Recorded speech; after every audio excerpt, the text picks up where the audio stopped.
So the first thing is to understand what you have in place today. And it may not all be a documented part of your clawback policy.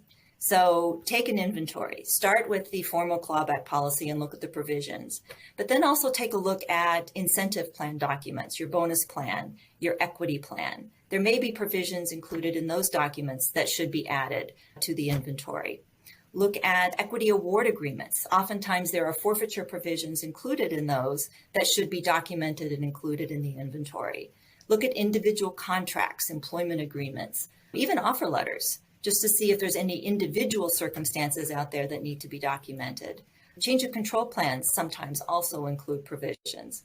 So once you have this full inventory of all the provisions that you have in place, first thing to do is to make sure that none of these provisions conflict with each other.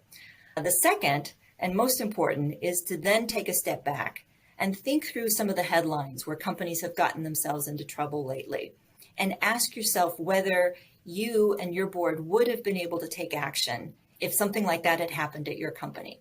And if the answer is no, based on your current provisions, think about whether expanding your current policy is something that you should be looking at.